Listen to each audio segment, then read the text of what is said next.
Welcome to the deep dive. Today we're heading over to Morocco, hmm specifically looking at the Almoravid and Almohad periods. That's what, roughly the 12th and 13th centuries CE. That's right. A really dynamic time. And our guide for this is an excerpt from a work by Ibrahim al-Qadiri Bucic.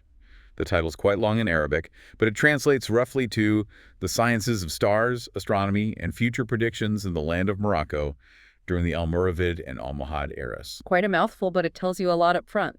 Exactly. Cool. So think of this as a kind of snapshot of how people viewed the cosmos back then. Our goal really is to unpack what this specific research tells us about their engagement with, well, the stars in the sky. Right. And context is pretty important here. The Almoravids and Almohads, they controlled huge areas, North Africa, parts of Iberia. This was a major center. It's not some quiet corner of the world then. Definitely not. And what's, immediately interesting about that title is how it explicitly mentions both astronomy, the sciences of the stars and astronomy, and astrology, the future predictions part. Ah, okay. So that combination is significant. Well, it was quite common for the era, but seeing it laid out like that really highlights their perspective. It wasn't just about observing mechanically. It suggests they were looking for meaning, too. Connections to life on Earth. Precisely. Not just what the stars were, but maybe what they meant. And the research, it pinpoints the timing quite clearly, doesn't it? Yeah. 6th and 7th centuries in the Islamic calendar. Yeah, which lines up perfectly with those 12th and 13th centuries CE we mentioned. So it anchors the discussion firmly in that specific historical period. Okay, and where does this research actually come from? It's not just a standalone book, is it? No, that's another interesting layer. It's from the proceedings of basically a commemorative symposium. A scholarly meeting, then. Exactly, and published by the SUMI, is the Moroccan Association for Historical Research. Oh, so it's Moroccan scholarship looking at Moroccan history. That's a key point. It's research originating right there, in Morocco itself, not an outside perspective looking in, necessarily. That adds a certain weight, I think.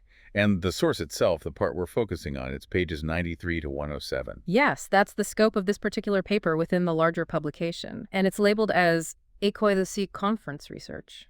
Which suggests What? a deeper dive than maybe a general survey. Often, yeah. It implies a focused piece of research presented to peers. It usually has a specific argument or presents particular findings. Right. And there are subject headings provided, too, like Right. keywords. They list Al-Nassan, Almoravid State, Almohad State, Aussi astronomers, and Souchossi, Morocco.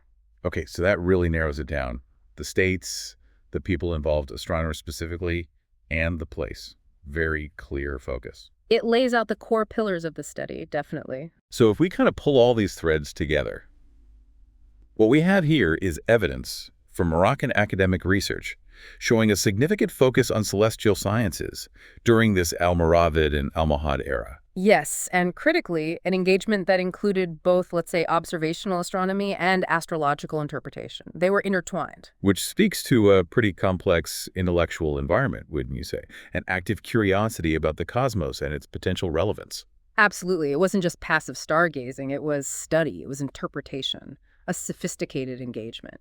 Okay, so to wrap up, maybe something for you, the listener, to think about.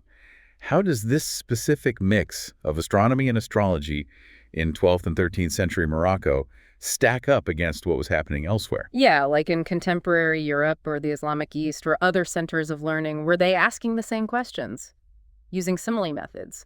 Or were there unique Moroccan developments? What other questions does this glimpse into medieval Moroccan cosmology spark for you? Something to ponder.